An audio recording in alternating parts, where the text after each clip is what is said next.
Shalom Ubrahá. Nossa aula de hoje é sobre as 10 tribos perdidas. 10 tribos perdidas. Muita gente pergunta qual é a história dessas 10 tribos perdidas, qual é a importância que eles têm na nossa cultura. E ninguém me falou nada da musiquinha, então vai continuar. Por favor, se puder colocar na observação, agora tem música de fundo. Se vocês estão gostando das aulas com a música de fundo, e ou eu volto para sem música de fundo. Aqui tem música Sefaradi Tahor, quer dizer, Sefaradi originalmente eles eram judeus espanhóis. Só que a Espanha, na época, era um país árabe. Tinha o Império Árabe, que se expandiu até a Espanha. Depois vieram os cristãos, eles encontraram um país que tinha os judeus árabes. E depois eles fizeram lá um decreto que quem não sair da Espanha até uma certa data vai ter que se converter ao cristianismo. E se não, colocavam na fogueira. E muita gente conseguiu fugir, muita gente não.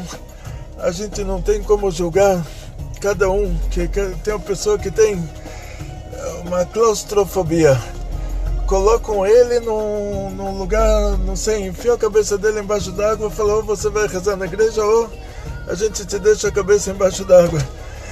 Então a gente não tem como julgar ninguém, a ponto que o Rambam, quando esses judeus de uma das perseguições lá, que era na época do Rambam, Rabbi Moshe ben Maimon, era ano de 1200 e qualquer coisa, tinha uma perseguição de muçulmanos, uma coisa rara. Os muçulmanos geralmente deram liberdade religiosa, eles eram grandes racistas, mas eles deram liberdade religiosa, e muitos... Naquele caso específico, os muçulmanos do norte da África que estavam na Espanha, eles converteram judeus espanhóis à força para o islamismo. Então, naquela época, o Rambam falou que tem que aproximar essas pessoas, que as comunidades judaicas estavam discriminando eles. Falaram: como pode ser vocês se converter ao cristianismo, ao islamismo, agora vocês voltam para ser judeus e vocês estão dançando em 2 casamentos? Aí o Rambam falou: não, tem que aproximar essas pessoas. Diz o Perkei Avot: Al tadun et chavercha ad shetagia lemukomo. A gente não pode julgar o nosso amigo se a gente não está na situação dele. Então cada um tem o teste dele, e tem gente que tem medo e acaba cedendo. Quer dizer, a gente não tem como julgar essas pessoas. Para uma pessoa é fácil pular dentro do fogo, ele está lá com toda a adrenalina, o outro não consegue. Então muitas pessoas se perderam por aí. E o principal exemplo que a gente tem de se perderam por aí é o nosso tema de hoje, que são 10 tribos perdidas. Quer dizer, fora o fato de muito judeu ter virado cristão por imposição ou ter virado muçulmano por imposição, teve a história do Shabtai Tzvi, que era um falso messias, que ele foi para a Turquia com não sei quantas pessoas, não devia ser muita gente também, mas eram famílias, e os turcos converteram eles à força para o islamismo. E eram famílias, quer dizer, não devem ter hoje muitos turcos que a origem deles era judaica.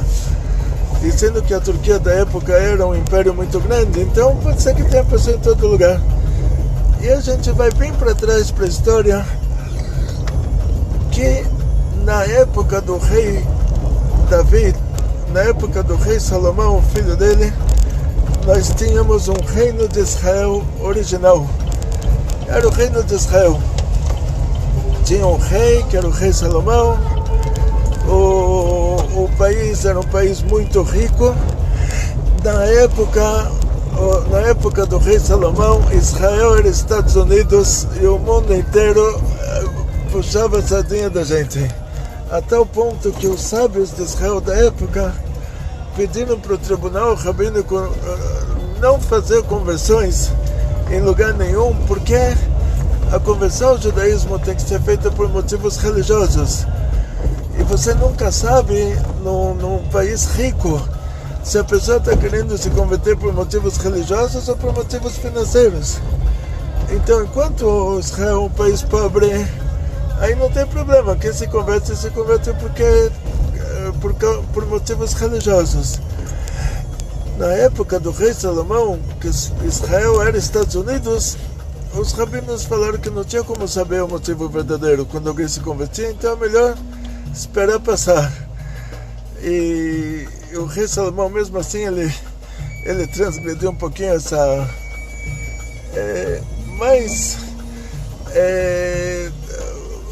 o filho dele, o que se chamava Rehavam, ele resolveu manter os impostos que o pai dele cobrava do povo, e ele sofreu uma revolução.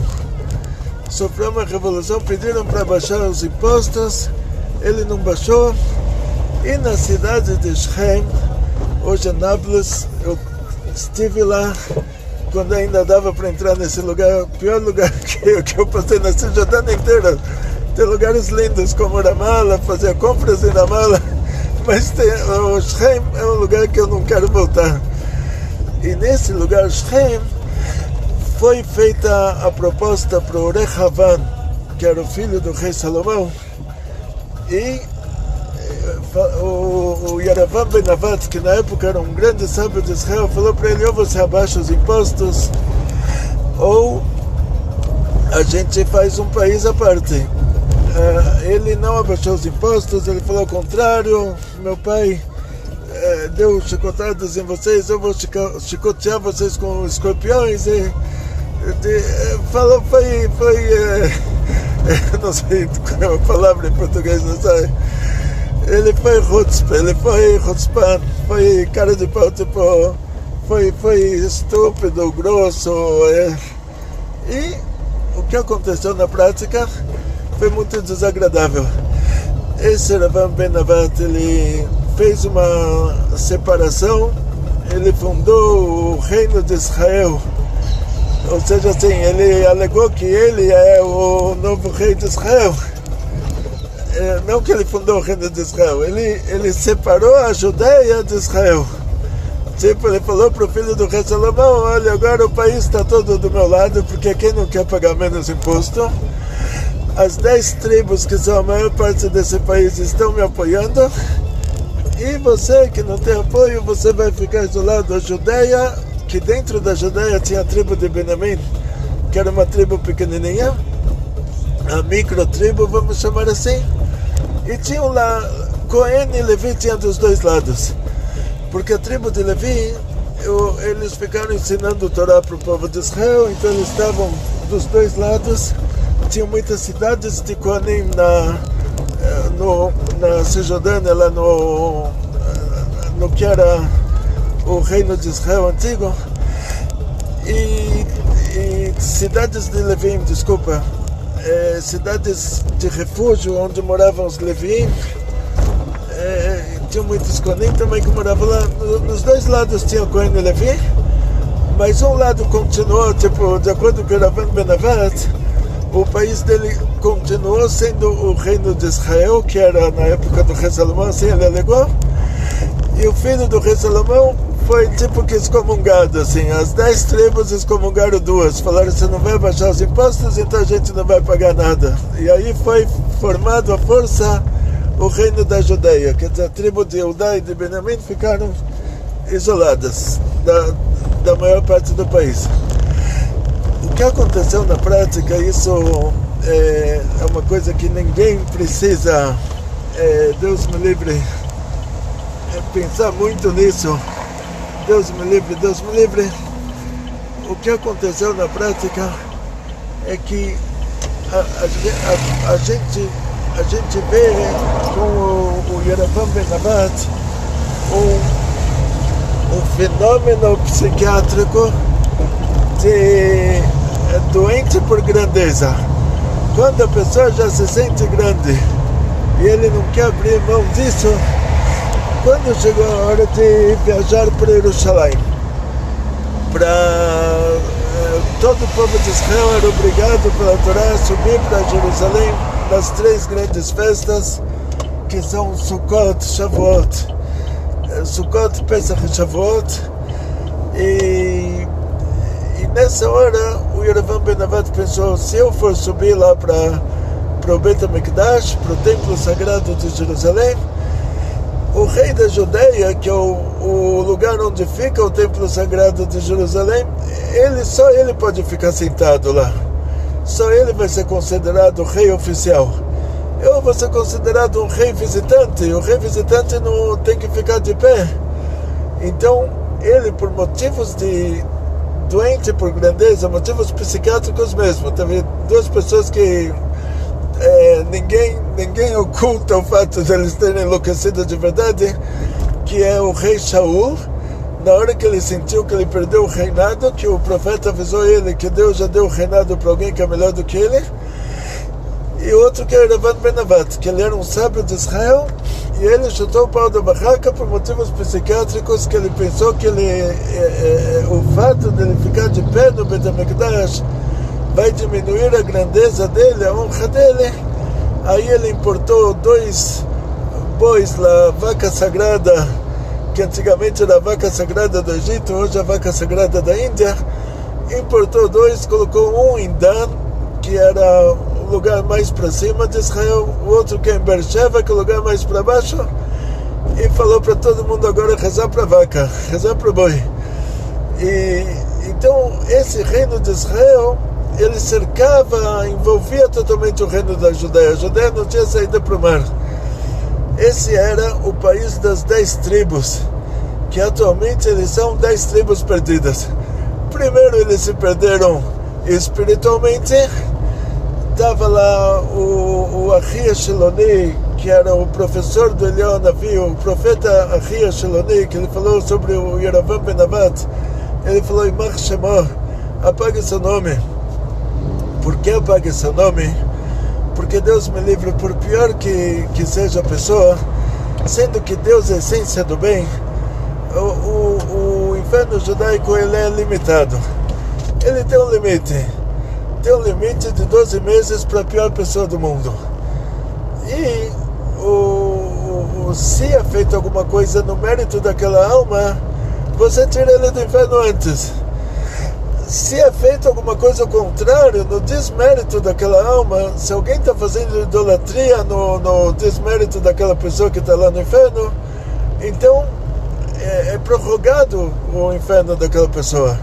Se alguém se inspira naquela pessoa para fazer idolatria, o inferno dela é prorrogado, porque olha, ainda tem alguém fazendo idolatria inspirado em você.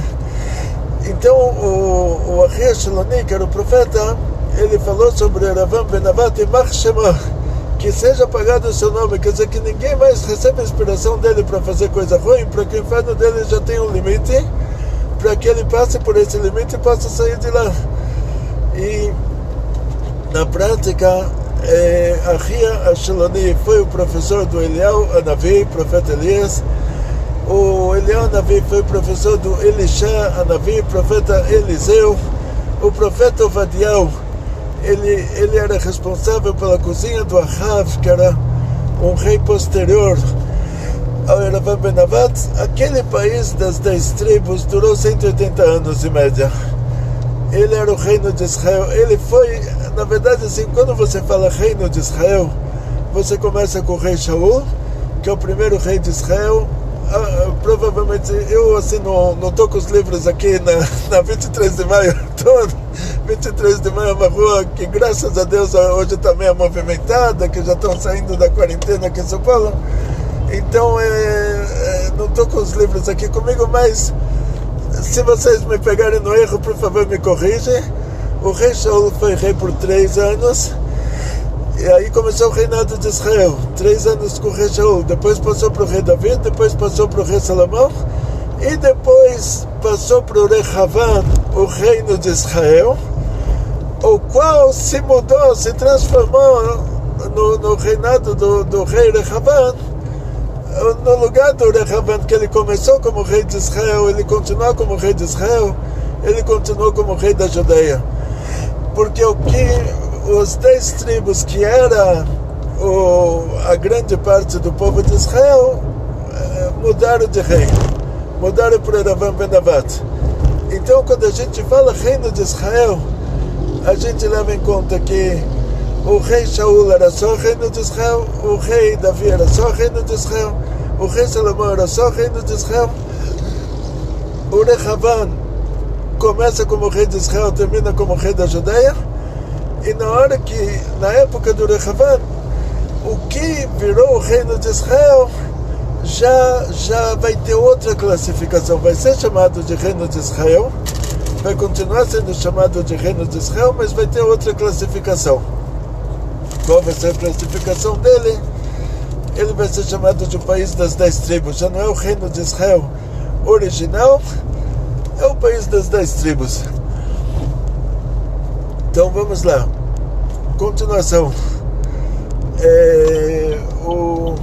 Esse país das 10 tribos foi um país idólatra desde o começo, e os profetas Ahia Asheloni, Eliel Anavi, que é o profeta Elias, Elisha, que é o profeta Eliseu, eles tentaram o tempo todo fazer com que essas pessoas voltassem para o judaísmo, tentaram e não conseguiram, porque como terminou esse país, veio o Sanherib, que era o rei da Assíria, e ele foi o último, quer dizer, antes do Sanherib já foi o Shalmaneser, já veio um rei da Síria, já levou algumas tribos, depois veio o Sanherib, terminou de levar.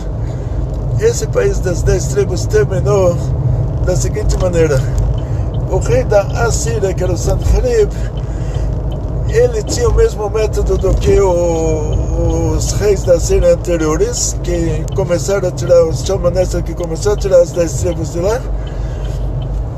E o método deles era o seguinte: eles conquistavam uma terra, tiravam o povo dessa terra, colocavam esse povo em outro lugar. E nesse outro lugar, esse povo não conhecia, não sabia os problemas do outro lugar, não tinha nenhum patriotismo pelo outro lugar, não tinha lugares históricos, não falava a língua do outro lugar. Aí eles precisavam da ajuda do rei para sobreviver no outro lugar. Aí o rei de tirano virou bonzinho. É o rei que vai dar ajuda humanitária para eles e vai proteger eles dos outros povos que querem matar eles lá. Ele tinha esse método. Então ele pegou aquelas, vamos dizer assim, ele pegou as últimas 10, vamos fazer pacote de 10 tribos, vamos colocar isso na conta do Sanherib, porque começa com a Síria, com o Shalmaneser, mas continua com o Sanherib. Então, vamos dizer que o Sanherib, ele pegou aquelas 10 tribos, mesmo que ele pegou menos, que os assírios já tinham pego, acho que 2 antes. Me corrija aí que eu estou sem os livros aqui, mas os nossos sábios dizem Sanherib ou Belamot. Qual foi a diferença do Sanherib entre ele e o rei anterior da Síria? Que pode ser que o rei anterior, na hora que ele conquistou aquelas 2 tribos, ainda tinham pessoas que fugiram para o lado das outras tribos. Mas o Sanherib, ele conquistou o mundo inteiro. E cada povo ele tirou do lugar e mandou para um lugar que a gente não sabe. E naquela época o mundo inteiro era entre o Vale do Rio Indo e dizem o Delta do Nilo, alguma coisa no bem extremo nordeste da África, entre o Mar Vermelho e o Mar Mediterrâneo. É aquela ponta de cima do Egito, que lá deveria ter o Egito e o Kush, que era o outro país. O mundo inteiro era do Delta do Nilo até o Vale do Rio Indo, vamos dizer assim, um pouco abaixo do Delta do Nilo, mas o mundo inteiro era do Egito até o Vale do Rio Indo, mas não o Egito de hoje, que o Egito de hoje é a América em relação ao Egito que tinha na época antiga, né, que era muito menor. E o Sanherib, ele tirou de lá, daquela região, o país de Amon, o país de Moab. Ele pegou os egípcios antigos dos hieroglifos e também mandou eles para outro lugar. Os egípcios antigos, eles eram escuros, de cabelo liso, e eles tinham rios sagrados e vacas sagradas. E hoje você encontra a Índia, que a Índia está entre o Paquistão, que é o lugar dos árabes, e a China, que lá já são, o povo daquela região é amarelo. E você encontra a Índia entre que aparentemente não dá para encaixar a Índia nem como chineses, nem como paquistaneses, nem como árabes, nem como chineses. Você pergunta para que eles estão fazendo aí? Os árabes chegaram até aí, tá bom, eles vieram da Arábia Saudita até o Paquistão. Os chineses eram as pessoas que moravam lá. Mas o que esses hindus estão fazendo aí no meio? Eles são escuros e de cabelo liso e tem vacas sagradas, rios sagrados. Então eles nos lembram aqueles egípcios antigos, que o rio Nilo era um rio sagrado, e eles tinham vacas sagradas e tudo mais. E provavelmente eles são... Mas a gente não pode dizer muito assim provavelmente, porque sempre a maioria do povo que está lá é o povo de lá mesmo. E o povo que o Sanherib colocou é uma minoria. Então a gente pode dizer que realmente uma parte da Índia provavelmente deve ser aqueles egípcios antigos. E talvez, não quero assumir responsabilidade, mas talvez. Agora, na prática, vamos continuar. O Sanherib tirou um país chamado Amon, um país chamado Moab, e ele pegou essas tribos do reino de Israel e levou para lugares que a gente não sabe onde eles são. E aí a gente tenta deduzir. Tem povos que eles mais ou menos sabem de onde eles são. Tem povos que na língua deles, a língua deles faz parte de um grupo de línguas que aí você fala, provavelmente a origem deles é aqui, porque esse país era mais antigo e a língua que eles falam é parecida com essa. E tem povos que a gente realmente não tem ideia de onde eles vieram. Eles não sabem, a gente não sabe. E nessa categoria vão entrar os índios da Amazonas, os índios brasileiros. A língua tupi-guarani vai entrar nessa categoria, a origem dos índios. E outras palavras, tem estudos que dizem que, olha, os japoneses têm muita coisa que lembra aquelas 10 tribos perdidas. Os guardas do rei das 10 tribos, ele chamava eles de samurai. E os guardas do imperador do Japão são samurai. E daí para diante, essas pessoas que fazem essas pesquisas, eles encontram várias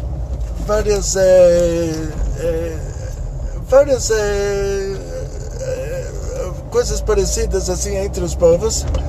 E, por exemplo, tem a Singapura.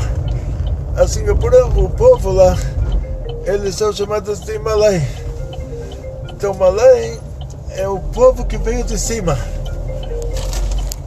E outras palavras, tem muitos países que talvez eles sejam aquelas 10 tribos perdidas. Talvez. A gente não tem como saber. Simplesmente, meu telefone está tocando, eu também não tenho como saber onde ele está, que ele toca no Bluetooth. Mas é mais fácil saber onde está o telefone aqui do que saber onde estão essas 10 tribos perdidas. No telefone perdido ainda pode ser encontrado, mas as 10 tribos perdidas só Mashiach vai encontrar. Então, de qualquer maneira, voltando para o nosso assunto, deixa o telefone aí para a próxima.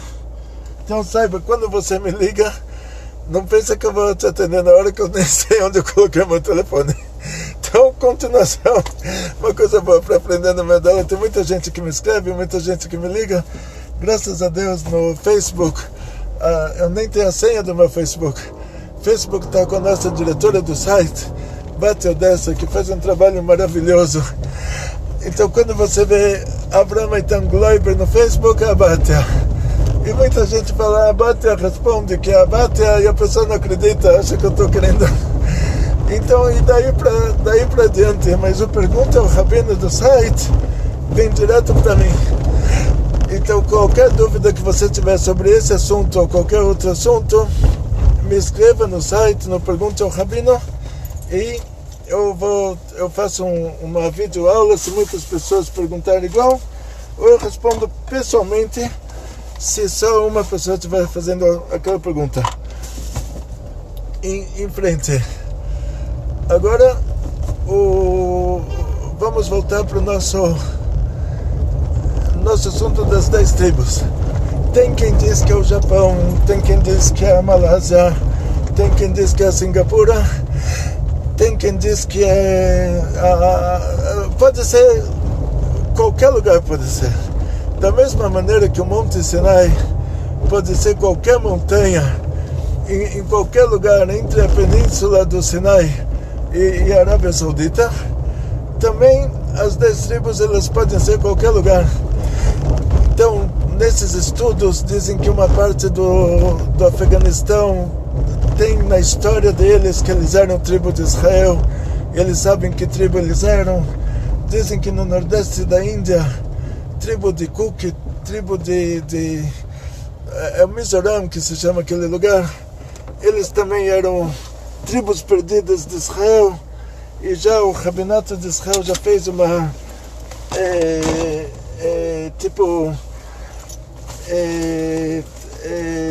resgatou alguns. Só um minuto que aqui em São Paulo tem problema assim. Vai ficar para a próxima. Eu vou ter que comprar mais biscoito. Eu tenho uma caixa de biscoito, mas aqui tem tanta gente, hein? A gente vai e volta, já vão alguns. Então, aí, o que acontece na prática é isso. Só um minuto, dar uma paradinha para poder terminar essa aula, senão a gente não sabe o que fazer aqui. Então, novamente, essas 10 tribos perdidas, elas podem ser os índios brasileiros, uma delas pode ser as tribos mais hostis do Afeganistão, da ilha de Papua, pode ser os japoneses. E uma curiosidade, está escrito que o nosso patriarca, o Yitzhak, ele deu para Esav uma bênção. A bênção que ele deu para Esav é Becharbecha Techie. Com a sua espada, por meio da sua espada, você vai viver. Essa bênção do Esav. Os europeus, eles são os Bnei Esav. Diz o Dom Yitzhak Abarbanel, que saiu da Espanha com 600 mil judeus na época da Inquisição. Ele fala que os europeus, eles são os Bnei Esav. Os portugueses, os espanhóis, todos os europeus, eles são os Bnei Esav, os descendentes do Esaú. Encontrei o telefone. Eles são os descendentes do Esaú. Então, sendo que eles são os descendentes do Esaú, eles ganharam uma bênção. Você vai viver pela sua espada. Então, a gente vê essa bênção que ela aconteceu na prática. Os ingleses conquistaram o mundo inteiro. O sol não se punha na Inglaterra. Tipo, a Inglaterra tinha a Índia, tinha lugares assim carésimos no mundo. A Holanda tinha a Indonésia, e a Inglaterra tinha os Estados Unidos, e Portugal tinha o Brasil, e a Espanha tinha a Venezuela, e todos os países do mundo de ponta a ponta foram conquistados por quem? Pelos Bnei Esav. Eles receberam a bênção deles. Pela espada eles vão viver, e o mundo inteiro foi conquistado pelos cristãos, pelos filhos do Esav, descendentes do Esav. Então, a gente vê que eles são eles, não tem como se enganar, porque olha, a bênção que Yitzhak deu para eles aconteceu, eles são os próprios. Mesmo se o dono Yitzhak Abarbanel não falasse isso, da mesma maneira que você consegue deduzir que uma parte da Índia são aqueles egípcios antigos, por dedução, eles são escuros, de cabelo liso, têm rios sagrados, têm vacas sagradas, e hoje eles são os únicos no mundo que têm esse tipo de cultura de vacas sagradas, a ponto de o Rambam e o Shulchan Aruch falarem que hoje só tem idolatria que dão vinho para a estátua na Índia e nos confins do norte, que é Nepal e Tibete. Em 200 metros, você chegará, seu destino e o estará Rambam à cita sua esse assunto esquerda. da vaca sagrada também, que lá na Índia ainda se reza para a vaca, e ele cita esse assunto em relação aos animais que foram escolhidos para os sacrifícios, que Deus escolheu os animais que eram idolatrados antigamente, e que os egípcios eles rezavam para o boi, e na Índia se reza para o boi. Então o Rambam cita isso. Então, na prática, voltando ao assunto importante aqui, um minuto só. Então, voltando para o nosso assunto importante. Você chegou, o destino está à sua esquerda. Olha, você não pode nunca ir com o GPS para o cemitério, senão ele vai te falar, você chegou ao seu destino. A gente quer já a Mashiach, vida eterna, a gente não quer um destino desse tipo, Deus me livre. Olha, meia hora, R$10 de estacionamento em São Paulo. Não estacione em São Paulo, nem se você precise. E vamos lá então. Continuação. Vamos ver se tem alguém aqui que me faz um desconto para mim estacionar na rua, porque a rua também é dividida entre os bandidos. Se você estaciona e não paga, eles te riscam o carro. O meu já não tem muito onde riscar, né? Que já de tanto que riscaram. Mas o negócio é esse.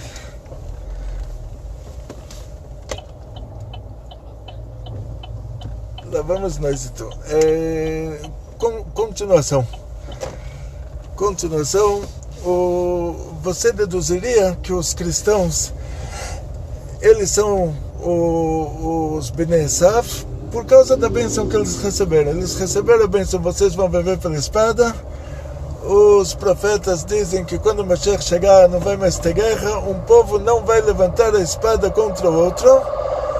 E os cristãos são a prova de que o Mashiach não chegou, que eles fizeram todas as guerras, e junto com isso eles são a prova de que eles são os Bnei Esav, que essa é a bênção dos Bnei Esav. Mesmo se o dono Yitzhak Abarbanel não tivesse nos revelado isso, nós chegaríamos a essa conclusão.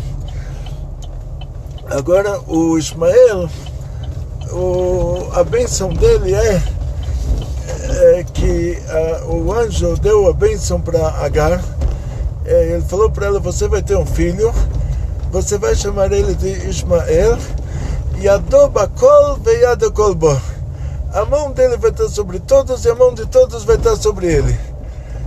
Mesmo se os árabes não dissessem que eles são os descendentes do Ismael, mesmo assim você saberia. Porque os países árabes, eles têm petróleo e não tem mais nada. Então o mundo inteiro depende deles, que se eles fecham a torneira a gente fica sem petróleo. Nada funciona em nenhum lugar do mundo. E eles dependem do mundo inteiro. Me encontra uma coisa que está escrito Made in Síria, Made in Jordânia, Made in Libanon, Made in Líbano, Made in Síria, Made in Jordânia, até Made in Arábia Saudita. Os caras são podres de ricos, não podiam abrir uma fábrica de qualquer coisa. Me encontra uma coisa que está escrito Made in Arábia Saudita, ou Made in Síria, Made in Libanon, Líbano, Made in Iraque. Você não encontra. Então, por quê? Por esse motivo que a bênção deles é que eles vão estar com a mão sobre todo mundo e todo mundo vai estar com a mão sobre eles. Ou seja, se eles não dissessem que eles são os descendentes do Ismael, se a Gemara não contasse para a gente que o Ismael se misturou com os persas, e que hoje o Irã são descendentes de Ismael, e a Pérsia daquela época incluía também os árabes de hoje, se eles não falassem isso, eu deduziria isso sozinho. Como eu deduziria isso sozinho? Que eu veria, olha, a cultura deles, que a mão deles está sobre todos, e todos estão com a mão sobre eles. Quer dizer, eles precisam de todos e todos precisam deles. Baby. Oi, desculpa te incomodar. Será que você poderia um pouquinho mais? Pouquinho só. Desculpa mesmo. Isso que tem de bom no Brasil, diferença de outros países. Se fosse outro país, a pessoa te xingava. Aqui, graças a Deus, o povo é tranquilo. Isso me falou um grande rabino aqui em São Paulo, mas é um que entende mesmo. Eu não vou falar o nome dele porque não quero, sendo que aqui tem problemas quando alguém fala uma coisa dessas, que 30% dos brasileiros, ele ouviu isso do ministro da Saúde. Ele me falou, o ministro da Saúde estava lá no evento do Chabad, falou isso, que 30% dos brasileiros, eles são descendentes daqueles judeus que eram os cristãos novos, e que por causa disso os brasileiros são bonzinhos, e que eles receberam aquelas midot, aquelas boas qualidades daqueles judeus que, coitados, não tiveram a coragem. A gente entende o trauma de cada um. Imagina quanta pessoa sofreu até chegar na Inquisição, fugiu da Espanha para Portugal, depois os portugueses converteram eles à força, e vai saber o trauma de cada um. Falaram para ele, você vai pular no fogo, o cara tem lá problema psiquiátrico, não pula dentro do fogo, eu sou pirofóbico, não sei como se chama isso, hidrofóbico, pirofóbico, vai saber o problema psiquiátrico de cada um. E realmente a pessoa não conseguiu dar a vida pelo ideal. E então, ok, esse rabino me falou que 30% dos brasileiros têm origem judaica. Esses são os brasileiros de origem portuguesa. Agora, os índios a gente não sabe de onde eles são, vai saber se não são também. Não tem como dizer que não são. Não tem como dizer no momento que são, não tem como dizer que não são. Nenhum índio tinha escrito, a língua deles não tem raiz em língua nenhuma. Então, não tem como dizer que não são. Até uma pessoa me falou que o Tupi-Guarani é a língua mais próxima, o grupo linguístico mais próximo ao Tupi-Guarani é hebraico. Mas se fosse hebraico, teria aramaico e árabe, que são derivados do hebraico. Então teria que ter alguma palavra no Tupi-Guarani também parecida com o aramaico, também parecida com o árabe. Então não tem como se saber o que é isso. Mas enquanto não se prova que eles não são, não tem como provar que eles não são, ainda não, Mashiach vai chegar, pode ser que eles são de verdade. A gente não tem como saber. Então, de qualquer maneira, só para terminar o assunto, já ultrapassei o tempo normal da nossa aula. E assim, quando o Mashiach chegar, as 10 tribos perdidas, elas vão ser encontradas. Essa profecia do Oshea, profeta Oshea.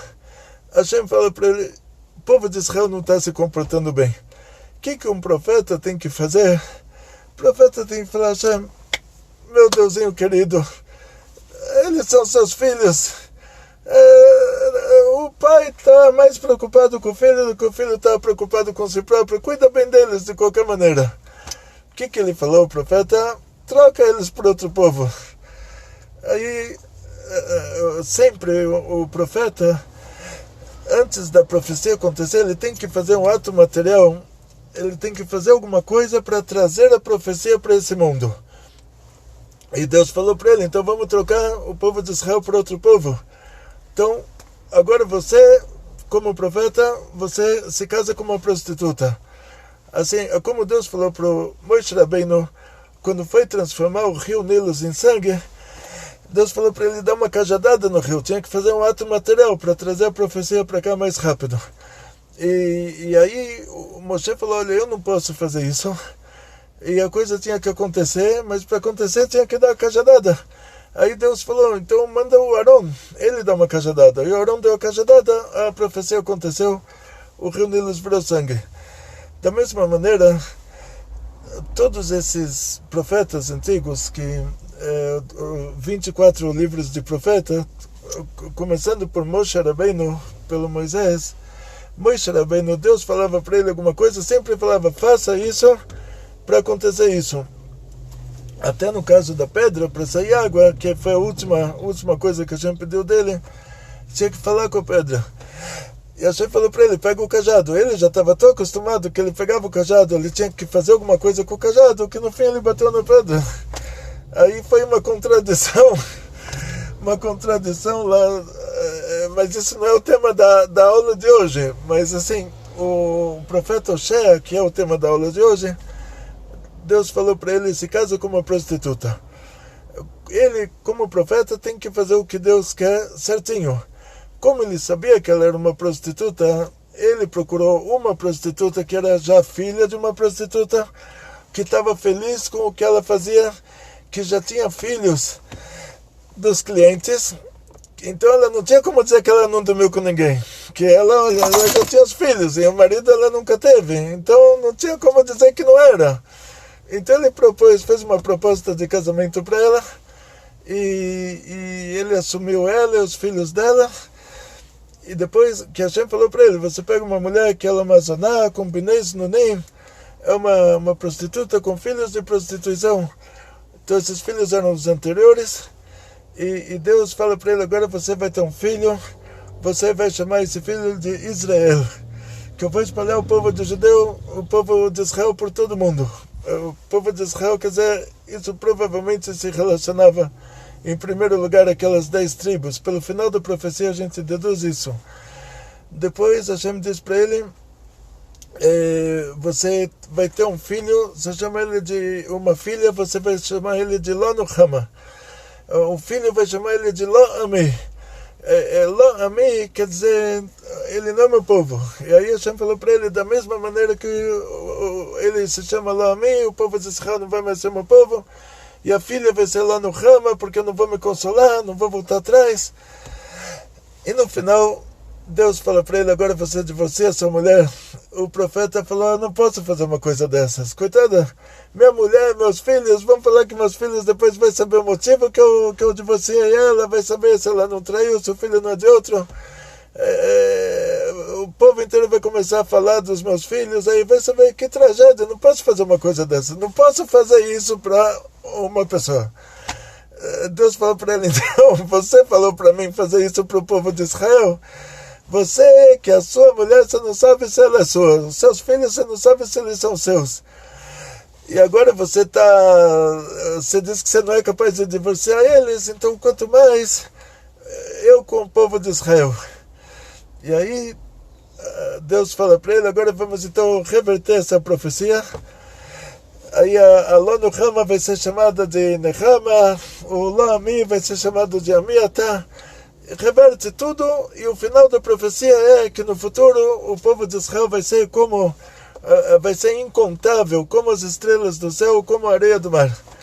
Então o que quer dizer? É a volta das 10 tribos. E aí todo mundo vai falar, uau, esses caras são os nossos irmãos?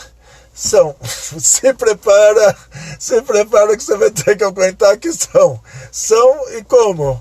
E muito mais com uma linguagem muito mais pura do que a sua, porque aquelas 10 tribos que vão voltar, entre eles tem Kohanim que não se misturaram, Kohen casado com Kohen que não se misturaram, Kohen casado com filha de Kohen que não se misturaram, tem Leviim que não se misturaram com os povos do mundo.